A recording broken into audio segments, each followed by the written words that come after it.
Emma Pierce believed in love, the kind of love that feels like home even on the hardest days. At 34, she had spent the last 5 years building a life with Daniel Carter, an architect she met at a mutual friend's wedding in Vancouver. He was charming without trying, confident but kind, with a smile that made her believe she was the only woman in the world. They lived in a cozy loft in downtown Seattle. Decorated with plants Emma always forgot to water and sketches Daniel left half-finished on the coffee table. Their weekends were filled with farmers markets, walks along the pier, and late-night talks about growing old together. Everyone called them the dream couple. Emma thought so too. Daniel had proposed during a snowy weekend in Aspen, on the balcony of their rented cabin, with a simple gold ring and a shaky "will you." She cried, laughed, and said yes without thinking twice. That was 2 years ago. The wedding kept getting pushed back, first because of work, then renovations, then because they wanted more time to plan.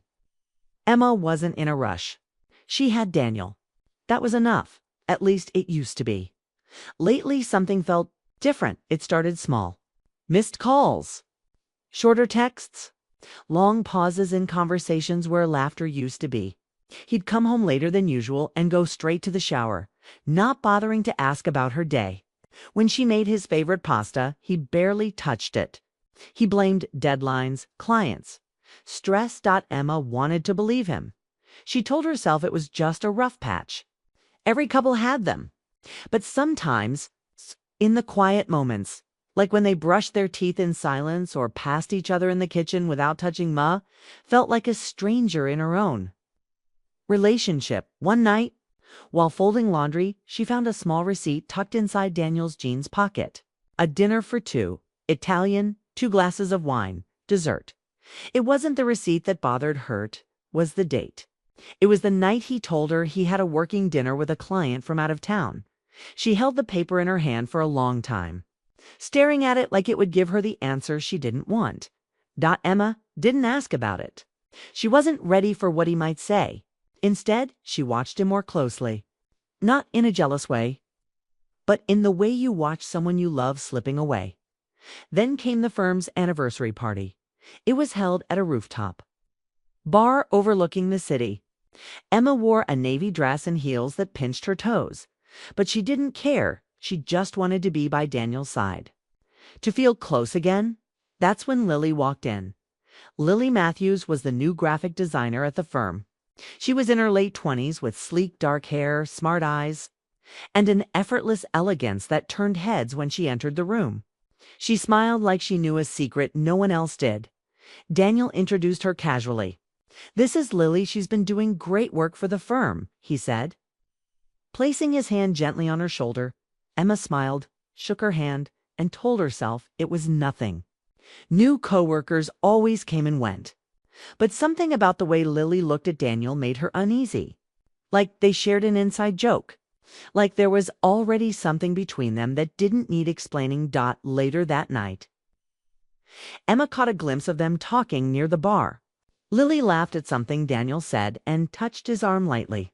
He didn't pull away. Emma looked down at her drink and tried to steady her breath. Maybe it meant nothing. Maybe she was overthinking. Maybe her mind was playing tricks on her. Still, she went home with a headache and a heavy heart. In the days that followed, her doubts grew louder. Daniel started mentioning Lily more often.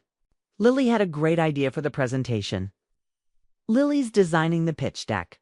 Lily thinks we should change the color scheme. Always casual, always offhand. Emma tried to stay calm, but each mention felt like a quiet nudge in the wrong direction. One night, they were eating takeout on the couch when she finally asked, "Are you spending a lot of time with Lily?" Daniel didn't look up from his plate. "Yeah, she's part of the team now." "Why?" Emma shrugged. "Just wondering." He gave a short laugh. "You're not jealous, are you?" "No," she said quickly. Too quickly. The next morning, he left early for work. Emma stared at the empty side of the bed and wondered if she was starting to lose someone who hadn't even left yet. She didn't want to be the insecure girlfriend who snooped or demanded answers. She wanted to trust him like she always had. But trust, once shaken, becomes fragile. A week later, Emma decided to surprise Daniel with coffee and muffins from his favorite cafe. It was a small gesture, but she missed doing things for him. She missed them. She arrived at his office around 10 a.m., balancing 2 cups and a brown paper bag. The receptionist waved her through. Everyone knew who she was. She walked down the hall toward his office, hurt light for the first time in weeks. Then she saw them, through the glass walls of the conference room. Daniel and Lily sat closer than colleagues usually did. He was showing her something on his tablet, their shoulders nearly touching. She laughed, her head tilted slightly. Eyes locked on his dot. Daniel looked up just then and saw Emma. For a split second he froze. Then he smiled polite. Distant Tan stood up to meet her. "Hey," he said, stepping out of the room. "What are you doing here?" Emma handed him the coffee. "Just thought I'd surprise you." He looked over her shoulder, then back at her. "Thanks." "I was just in the middle of—" "I saw," she said quietly. He didn't respond. She forced a smile, handed him the bag of muffins, and turned to leave. That night, Emma didn't ask questions. She didn't cry. She lay beside him in silence, staring at the ceiling. While he scrolled through emails, something had shifted. She knew it. And deep down, so did he. She once believed their love was unbreakable, that they were on the same team, that it was them against the world. But now, something else was forming, something unspoken, and Emma could feel it in her bones. She wasn't the only one in his heart anymore. Emma didn't talk much the day after she saw Daniel with Lily. She went through the motions, answering emails, picking up groceries, making dinner, but inside, everything felt off. She kept playing that moment over in her mind. The way Daniel smiled at Lily, the way Lily leaned toward him like they shared something private. She didn't have proof of anything. There were no messages or photos, just looks, pauses, and instincts. But sometimes the heart sees what the eyes don't want to admit. Emma had always trusted Daniel. He wasn't the type to lie or play games. At least he hadn't been. But now, small things were adding up. He kept his phone closer, locked it when he didn't before. He stopped asking her to meet him after work. He stopped talking about the wedding altogether. One night, she sat across from him at dinner and asked, "Do you still want to get married?" He looked surprised. "Of course, you haven't said anything about it in months." Quino set his fork down. "We've both been busy. It's not the right time to plan."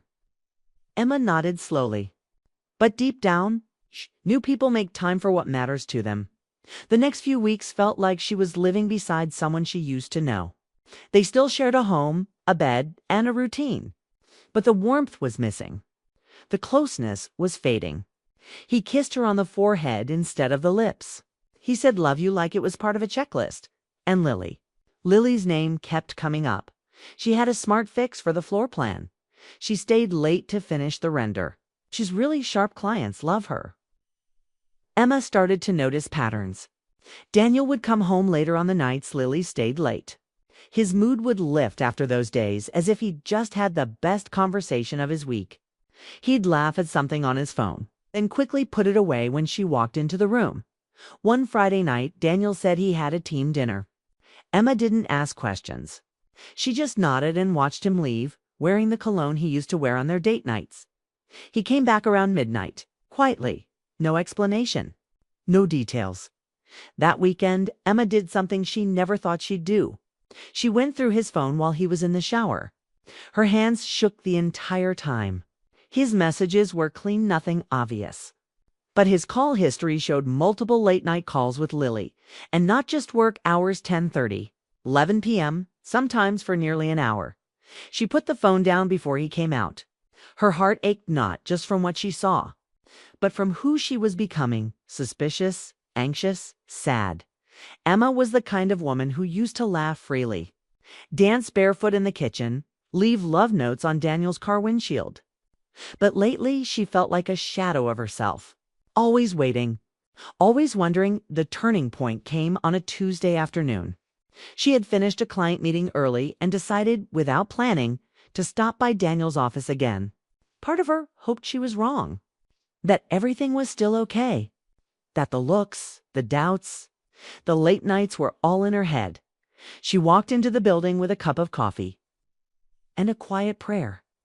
When she reached his floor, she saw them, Daniel and Lily, sitting close in the lounge area just outside the main workspace. His hand was resting on the back of her chair. They were laughing, completely lost in conversation. There was a softness in Daniel's eyes that Emma hadn't seen in months. She didn't walk in this time. She stood there for a moment, then quietly turned around and left. The coffee was still warm in her hand. She didn't cry until she got back into her car. Then the tears came quickly, sharp, silent, and full of realization. It wasn't just in her head. Something was happening. Whether it had turned into something physical or not didn't even matter anymore. Emotionally, he had already started slipping away. That night, Daniel came home acting normal, like everything was fine. Emma watched him from across the room and wondered if he even noticed how far they drifted. She felt like she was in a two-person play, where only one of them was still reading the P script. She decided not to confront him. Not yet. She wanted time to think. She needed to figure out what she really wanted, not just what she was afraid to lose. Emma started staying late at her own studio. She met with clients on weekends. She filled her days with work to quiet the ache inside her. But the silence at home only got louder. Then came the night. He didn't come home. He texted her at 6 p.m. Late meeting. Don't wait up. No details. No apology. She sat on the couch with her dinner untouched, scrolling through old photos of them road trips, birthdays, Christmas mornings. She stared at one photo in particular, Daniel holding her hand. Both of them smiling under a tree covered in lights. He had looked at her like he couldn't believe she was his now. He barely looked at her at all. He came home after midnight again. This time, he smelled like perfume that wasn't hers. His tie was loosened, his voice quiet. She didn't ask. She just watched him walk into the bathroom and close the door. She didn't sleep that night. The next morning, Emma packed an overnight bag and went to her sister Rachel's apartment in Queen Anne. Rachel opened the door, saw her face, and didn't ask any questions. She just pulled her in and held her. They talked for hours over tea. Emma told her everything: the doubts, the distance, the way she felt like a ghost in her own home. Rachel didn't judge. She just listened. "You don't have to decide anything today," Rachel said. "But don't stay in something that keeps breaking you." That night, Emma felt lighter. Not because anything was fixed, but because, for the first time in weeks, she wasn't pretending everything was okay. The following day, Daniel called, twice, left a message. "Where are you? Call me." She didn't answer. When she returned home a day later, he was waiting. He looked relieved when he saw her. "Emma, I've been worried. Why didn't you answer my calls?" She set her bag down slowly. "I needed space." He walked closer. "Is something going on? Are we okay?" She looked at him, really looked at him. "I don't know. You tell me." Daniel paused. His eyes dropped. He didn't speak right away, and that silence told her more than words ever could. Daniel stood in front of her, silent. Emma waited, but he said nothing. The pause between them was heavy. Not angry, just tired. Like too many things had already been said in their silences. "Was there something between you and Lily?" she finally asked. He looked away. "I didn't plan it. It just happened." Her heart dropped. Even though she already knew, hearing it from his mouth still hurt. Daniel took a slow breath. "We were working late a lot, talking. She understood things I couldn't always explain. It felt easy. I didn't mean to hurt you." Emma nodded. It was strange she didn't cry. There were no loud arguments, just the dull ache of confirmation. The truth had arrived, and it didn't come with fireworks. Just clarity. "I was yours," she said quietly. "I thought I was the only one." "You were," he replied too quickly. "You are?" "No," she said, meeting his eyes. "If I was, she wouldn't have had space." He stepped closer. It didn't mean anything, but it had. It meant something to her. Something to them. And even if it hadn't turned into a full affair, the emotional lines had already been crossed. And Emma felt it every time he looked at someone else with eyes that used to be hers. He reached for her hand. This time, she didn't pull away. But she didn't hold on either. She needed space to think. Not because she didn't love him, but because she finally remembered she loved herself too. Over the next few days, Emma moved into her sister's apartment. She didn't rush to decide what to do. She went to work, kept busy, and sat with her feelings instead of avoiding them. Rachel reminded her that it was okay to feel everything at once. Love, betrayal, sadness, confusion. Daniel called often, sent messages, left long voicemails. He admitted to crossing lines with Lily emotionally, but insisted it had never gone further. He said he wanted to fix things, that Emma was the one he wanted to marry, that it was just a mistake, not a replacement. But the thing about trust is once it's broken. Even the truth feels hard to believe. Emma spent time walking alone in the evenings. She'd pass couples on the sidewalk and wonder how many of them were happy, and how many were just pretending like she had been. A week later, Daniel asked to meet in person. They sat on a park bench overlooking the water, the wind cool against their skin. "I've ended things with Lily," he said. "There was nothing official, but I cut off all contact. I told her I couldn't do this, that I wanted to be with you." Emma didn't react. She stared at the horizon, calm but distant. "I want to fight for us," he continued. "I know I messed up. I got distracted. I took you for granted. I stopped seeing how much you gave me every single day." She finally looked at him. "Why did you fall for her?" Daniel hesitated. "She didn't know me yet. She didn't expect anything from me. It felt simple." Emma nodded. That was the truth, and it hurt. Not because Lily was better, but because she was a clean slate. No responsibilities, no history, no reality. "She got your attention," Emma said, her voice steady. "But I gave you everything else." He looked down. "I loved you fully, Daniel," she said. "I was loyal to you even in the small things. I protected your name when you weren't around. I believed in your dreams. I waited through your late nights, your moods, your stress, hoping we'd find each other again." "I know," he whispered. Emma stood up slowly. "But love shouldn't leave you begging to be seen." He reached for her arm. "So that's it? I don't hate you," she said. "I just don't recognize us anymore. And I'm tired of trying to hold together something that you let slip away." He looked at her like he was about to cry, but the tears didn't come. That night, Emma returned to Rachel's apartment and began making new plans, not out of anger, but peace. She started looking for a place of her own. A small one-bedroom with big windows and quiet corners. Daniel tried to stay involved, offering to help, asking for second chances, but Emma knew she needed space to breathe on her own. She wasn't saying never, but she was saying not now. As weeks passed, the distance grew. Daniel kept reaching out at first, but then less and less. And Lily, she didn't stay long after Emma left. Whether she had feelings or just enjoyed the attention, it didn't matter. That connection faded quickly once the lines became real. Emma, on the other hand, started remembering who she was before the heartbreak. She picked up painting again, started reading late into the night, took weekend trips on her own with no schedule, no expectations. She laughed more, not because everything was perfect, but because healing had begun. Months later, Emma opened a small design studio with a friend. It was something she'd always dreamed of but kept putting off. Now, she was doing it for herself, not to prove anything, just to live fully again. Then one afternoon, in a cozy cafe in Portland, she met someone new. His name was James, a quiet soul with kind eyes and a calming presence. He wasn't flashy or overly charming, just steady, present, real. They talked about books, music, and their favorite coffee flavors. Nothing big, just honest moments. And for the first time in a long time, Emma didn't feel like she had to prove her worth. She felt seen. They didn't rush anything. Emma was careful. She had learned how important it was to protect her peace. But slowly, day by day, she opened her heart again, not because she needed someone, but because she was ready. And Daniel, he wrote her one last letter, handwritten, no begging. No blame, just closure.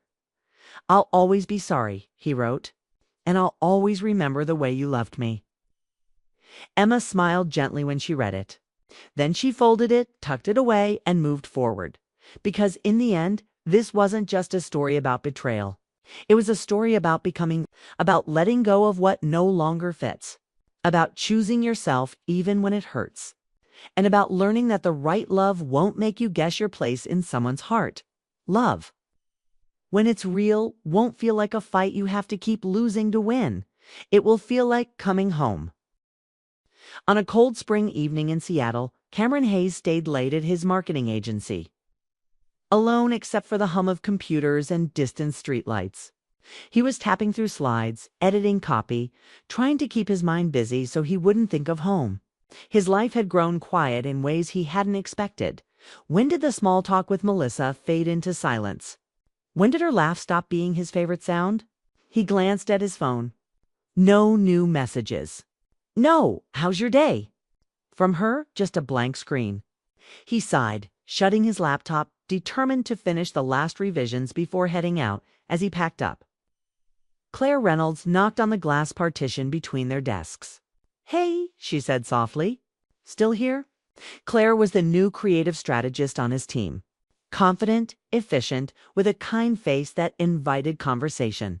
She'd come from another city, bringing fresh ideas and a warmth that brightened dull offices. Cameron forced a polite smile. Yeah, I wanted to wrap this campaign tonight. She stepped inside his space. Need help? She asked. Her voice wasn't flirtatious. It was gentle. He nodded. She sat beside him, and they sorted through the designs together. As they worked, Claire asked questions about his vision for the campaign, about his opinions. She listened when he spoke, truly listened.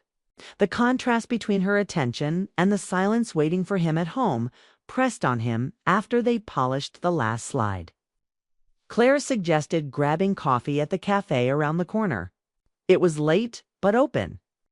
Cameron hesitated, thinking of Melissa, but something urged him to say yes.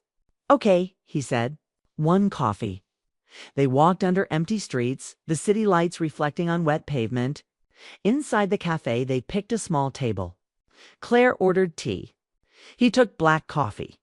They talked, not work, but life. Dream cities they wanted to visit. Books they loved. What drew them to Seattle?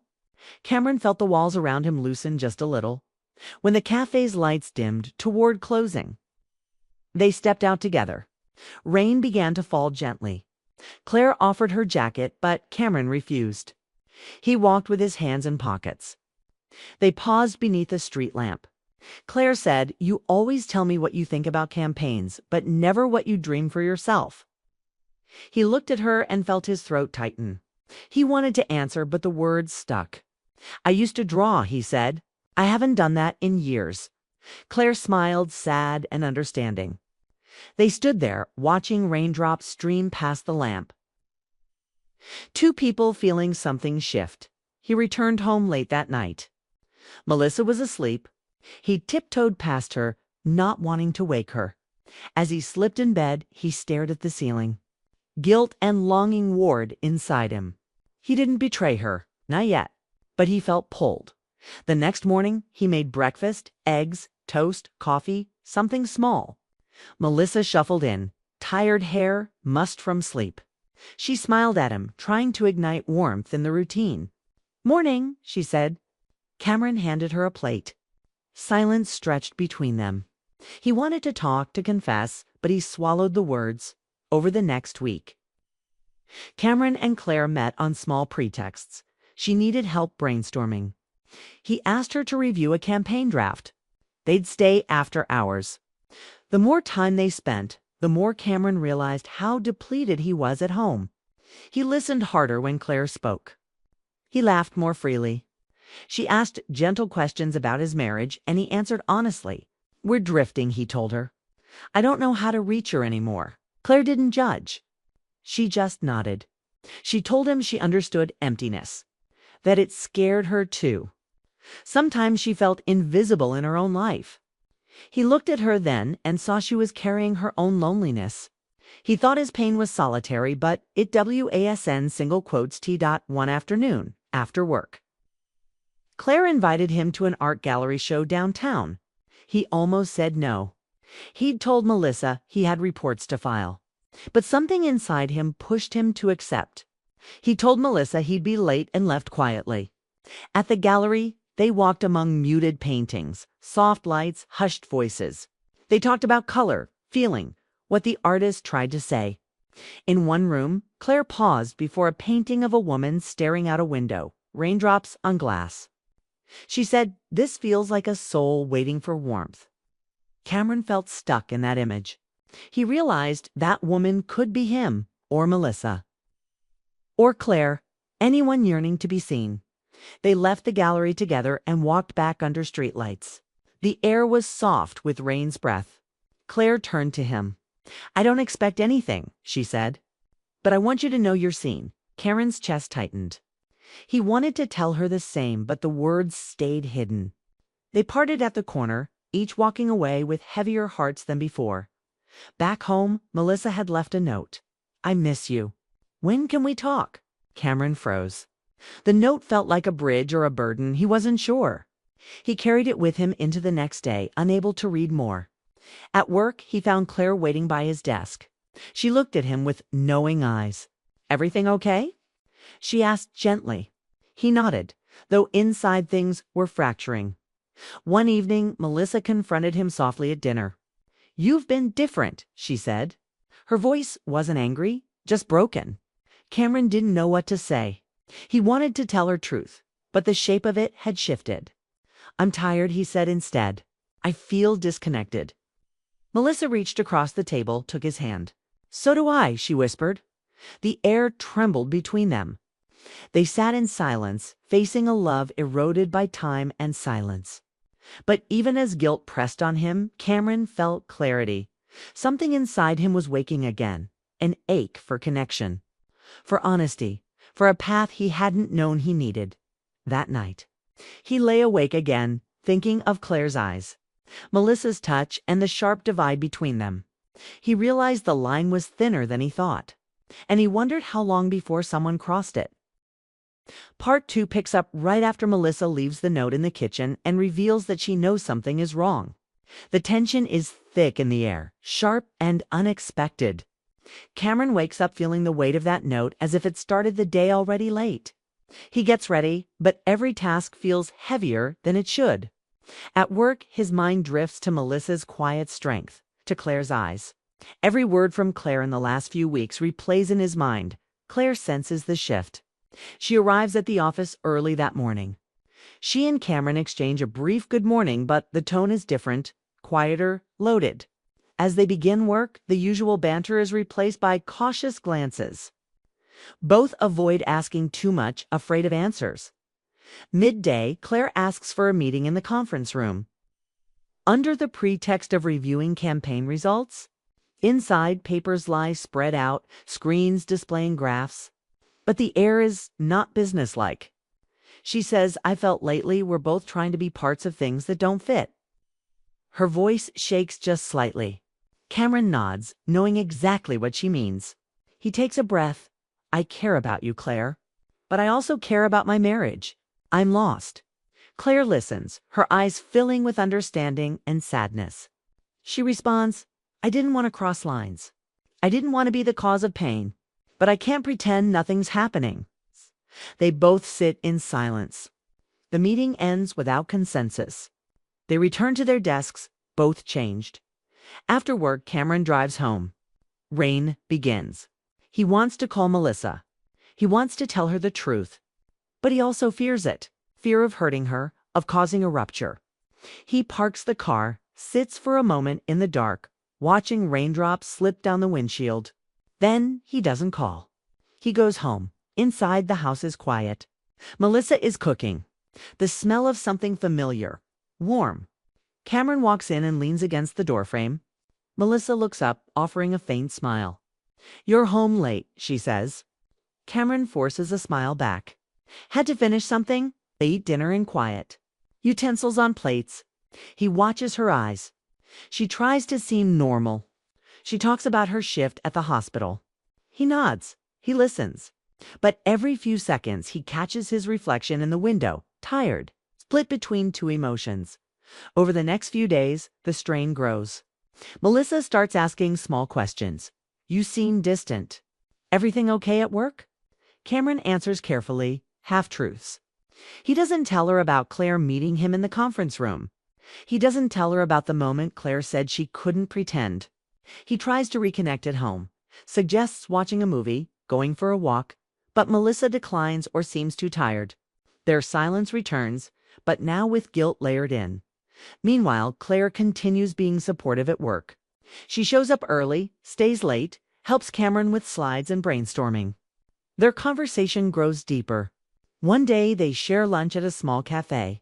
It's just two people, but the emotional undercurrent is strong. Claire shares something about her own past, a time she felt invisible, a time she lost trust in herself. Cameron shares bits too, about Melissa, about the distance. He tries to stop himself from saying more than safe, but he de-quates two after lunch. They walk back in drizzle. Claire apologizes softly. This isn't fair to you or to her. Cameron says nothing. He knows she means it, but something in him also wants to hold on to the support she offers. The seeing, the empathy because he feels lost. Then comes the gallery opening night, a moment already foreshadowed. Cameron had told Melissa he'd have a late work meeting. Instead, he meets Claire at the opening. The artwork, raw portraits, and abstract emotion pulls at him. He sees pieces that feel like his own heart, torn between loyalty and longing. Claire points at a painting of two figures reaching toward each other but separated by shadow. She says quietly, "This is us." Cameron turns. He sees both the truth in that and the danger. They leave and walk in dim streetlight. The air smells of rain and pavement. Claire stops. She says maybe things changed. Cameron's chest tightens. He wants to tell her he feels it too, but fear closes his mouth. They part without touch, without promise. The ache remains. Back home, Melissa is awake. She offers him tea. He sits, confused. He wants to tell her everything, but the risk of breaking her heart holds him back. She asks him simply, "Are you okay?" He nods, though he isn't. That night alone, Cameron lies awake. Memories flood. Early days with Melissa, laughter, closeness. Then darker days of silence. Then Claire's kindness. He wonders who he's becoming. Claire texts him later. "I wish things were different." Melissa leaves another note. "I want to believe we still can be us." Cameron sits between the phone and the fridge's light, unable to decide what to say, what to do first, who to share truth with. The walls between hearts are closing in. One step more, and everything could fall. After weeks of tension, Cameron knew the moment had come. The walls he held up between himself, Melissa, and Claire were too worn to stand. The late nights, the secrets, the distance, they all demanded a reckoning. He arranged a meeting at a quiet cafe in the evening, telling Melissa he needed to talk. He also invited Claire, saying he wanted to be honest. The cafe was small and dim, with warm lights and few people inside. Cameron arrived first, his heart pounding. He sat at a round table near the window, watching the rain fall outside. He carried the weight of every choice, every silence, every promise unkept. He told himself this was for truth, not for escape. Melissa came in next, looking steady and composed despite the tension in her eyes. She sat across from him, hands folded. After a moment, Claire entered, hesitating at the doorway. Her eyes found Cameron's and then Melissa's. She walked slowly to the table. No introduction, no apologies. A presence that shifted the room. Cameron cleared his throat. "Thank you both for coming," he said. "I know this is hard, but I can't continue hiding things. I want honest and no lies tonight." Melissa nodded. Claire's face was calm but vulnerable. Cameron began. He spoke first to Melissa. He told her how lonely he had felt, how he had shut her out without meaning to. He admitted that Claire's kindness had filled a gap he hadn't known was there. His voice trembled when he confessed the line he nearly crossed. The emotional moments he shared with Claire's tolling glances, late work conversations, shared dreams. Melissa listened. Her expression didn't break into anger. Instead, she looked sad and weary, as someone who had loved and lost bits of herself over time. When Cameron paused, she spoke. "I have felt invisible too," she said. "I thought we were drifting apart, but I hoped we could find a way back." Claire swallowed. She looked between them. "I never meant to break your marriage," she said. "I was caught in something I didn't recognize at first. But I cared deeply for both of you, maybe more deeply than I should." The words hung in the air. The rain outside softened, tapping lightly on windows as though nature waited too. Melissa took a deep breath. "Maybe we all have parts to heal." She turned to Claire. "I don't hate you. I don't deny your pain. If we move forward, I want honesty, not secrets." Cameron felt relief and fear in the same breath. He nodded. "I will be honest. No more hiding." They sat in silence, three broken people staring at each other. No one knew how to fix it. But in that raw moment, a fragile possibility formed. Maybe truth and respect could come before decisions. Over the next days, their lives shifted. Cameron asked for leave from work to spend evenings at home, talking with Melissa. He encouraged Claire to focus on her projects outside his life. They all faced the difficult question: can trust rebuild when walls have fallen? Melissa and Cameron began couples therapy. They cried, they argued, they remembered why they fell in love. Melissa shared how the silence wounded her. Cameron apologized for drifting and hiding. He pledged to see her again, to value the small moments they once shared. Claire retreated for a time. She took a trip to visit family to clear her mind. She wrote in her journal about love, mistakes, boundaries. She realized she needed distance to heal and to allow Melissa and Cameron to rebuild. When Claire returned, Cameron and she met one last time. They sat in the same cafe where the confession began. They spoke softly. Claire thanked him for honesty. Cameron thanked her for bringing truth, even if painful. They parted with a quiet hug and no promises. In time, Melissa and Cameron made small progress.